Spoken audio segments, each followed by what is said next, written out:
Assalamualaikum warahmatullahi ta'ala wabarakatuh. I am Rayhana Muhammad and I am the last presenter, and my topic is about update knowledge on protocol. So, bakit nga ba mahalaga para sa mga managers na maging updated sa mga nangyayari sa industry?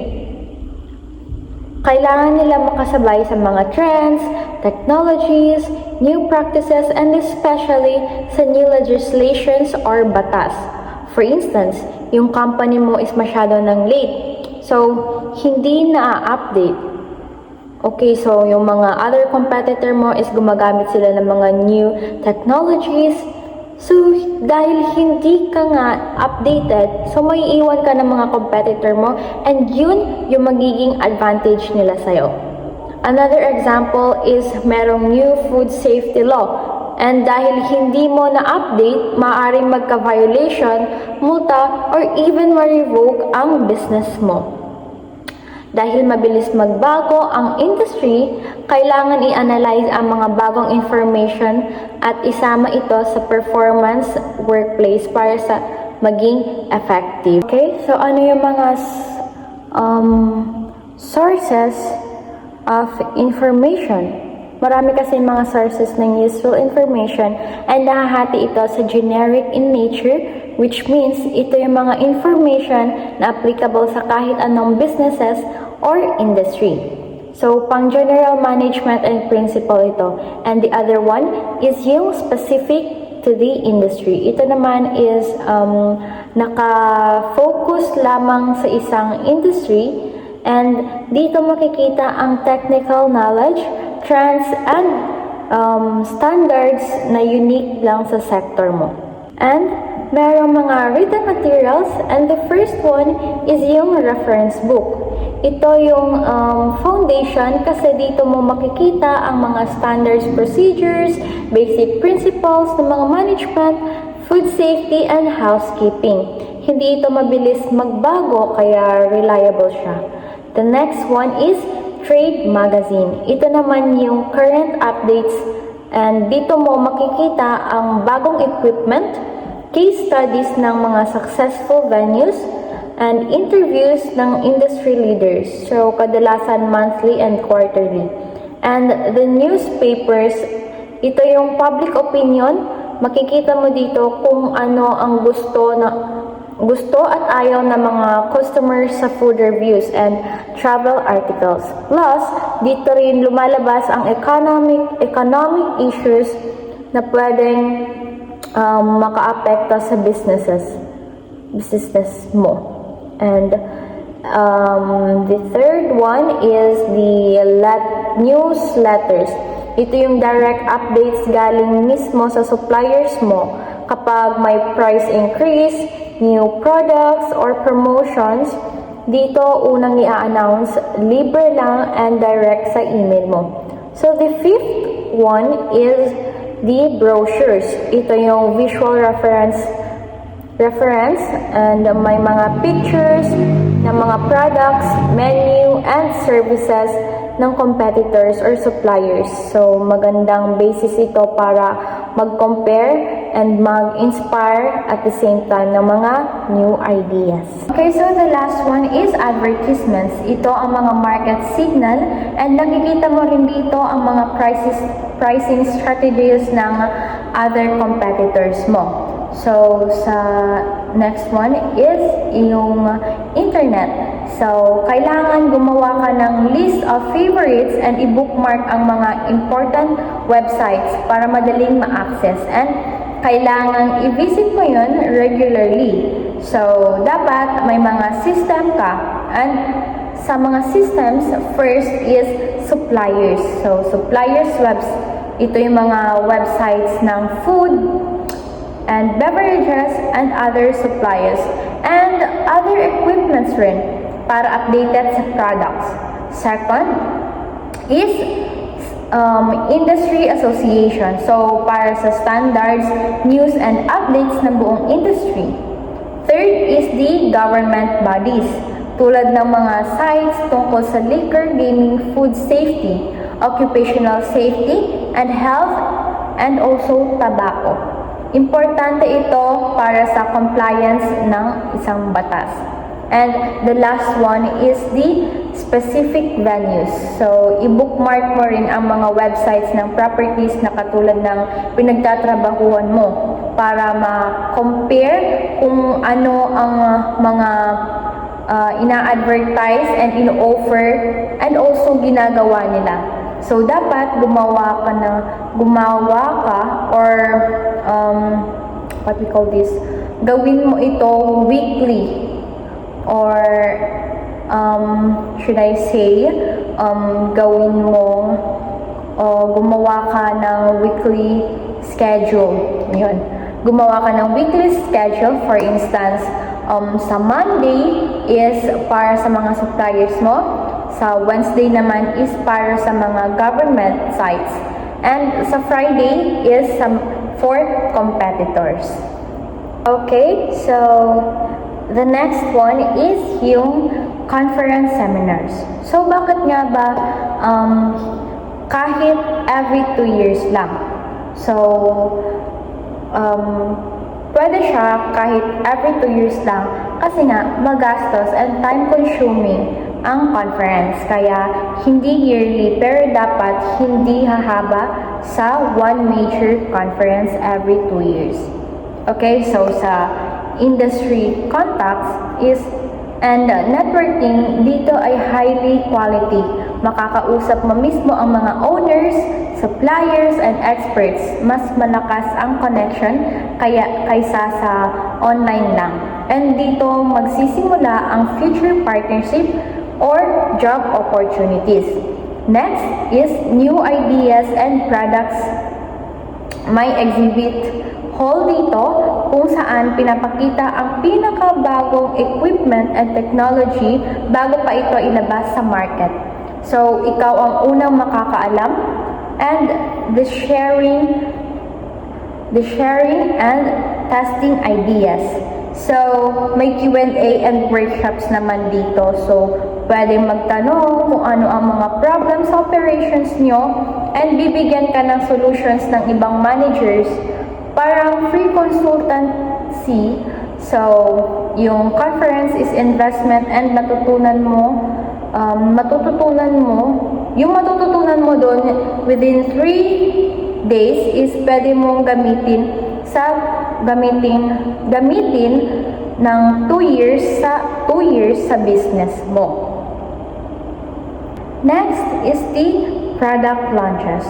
So, iba rin yung mga product launch sa basa-basa lang ng brochure, di ba?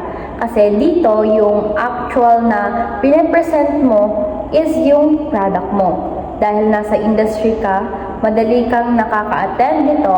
Minsan, iniimbitahan ng sales representatives, minsan naman para lang sa mga staffs.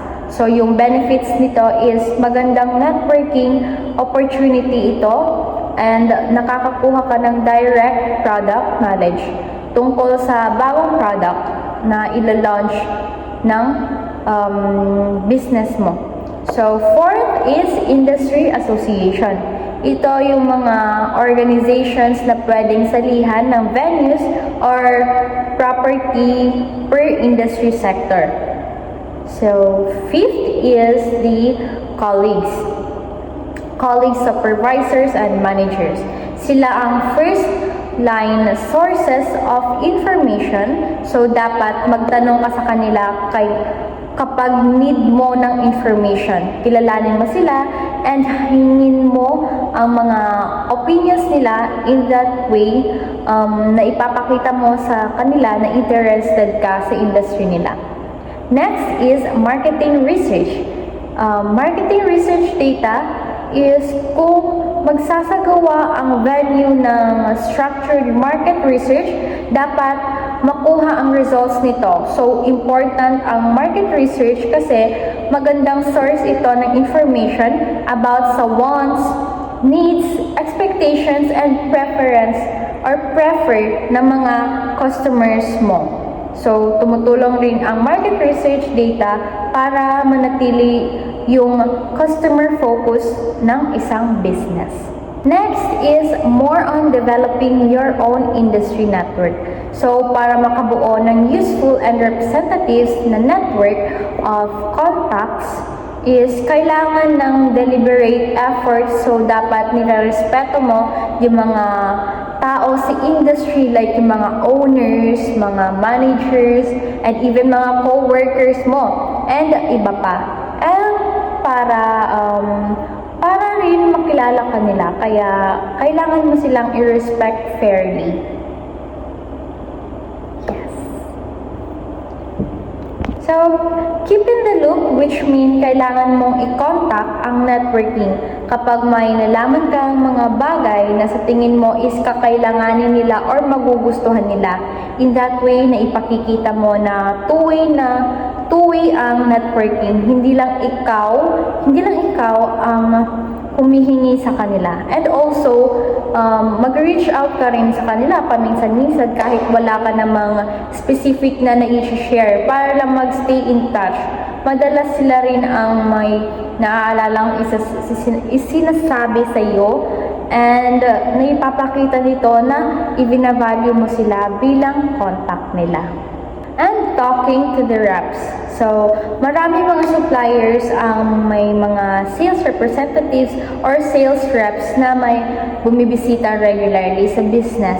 So, yung purpose ng pag-visit nila is kumukuha sila ng mga orders para sa public relations, pero kahit courtesy visit lang, ito is useful pa rin.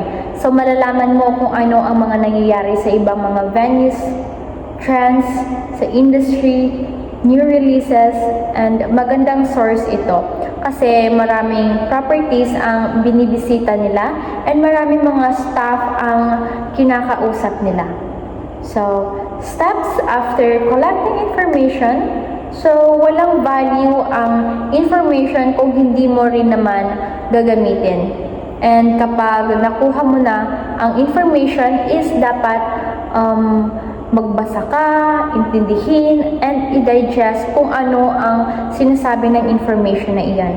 And also, applicable ba sa venue mo or kung relevant ba ito. Next is, i-determine mo ang impact nito kung isasamang knowledge na ito sa operation. Ano ang kailangan baguhin and ano ang impact nito sa ibang areas, training, services, and so on.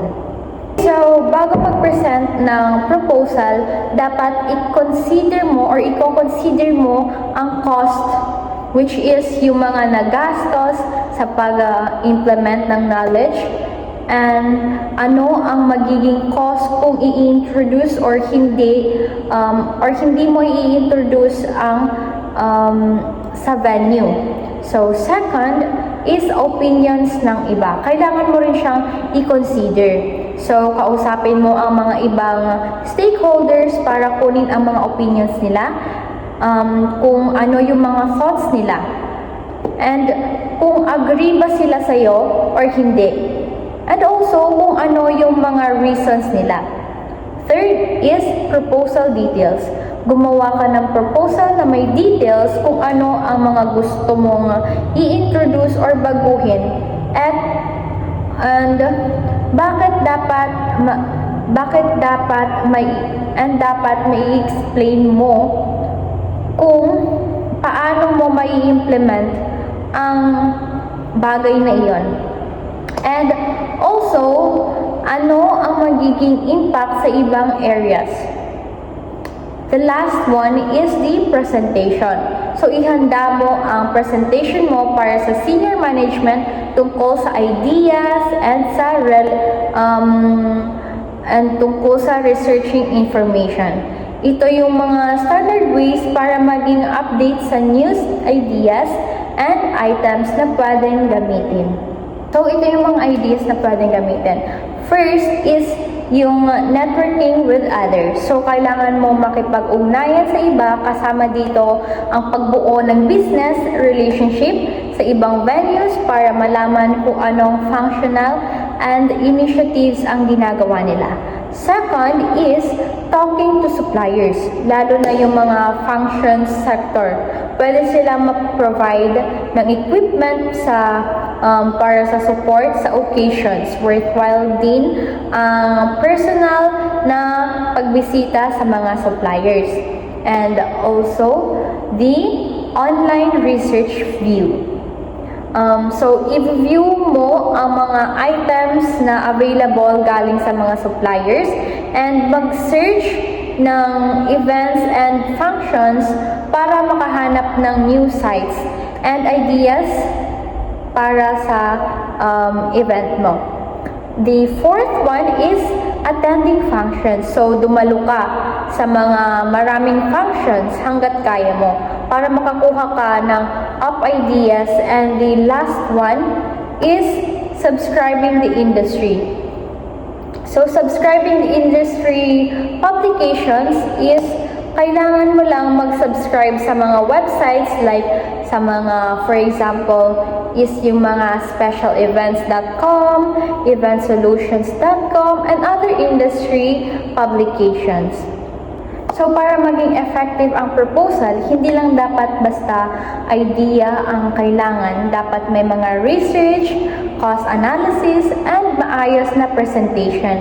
And para makakuha naman ng magandang ideas, dapat active sa networking, supplier relations, online research event, and pagbabasa ng industry publications. So, once again, Assalamualaikum warahmatullahi ta'ala wabarakatuhu. I am the last presenter, Rihanna Muhammad.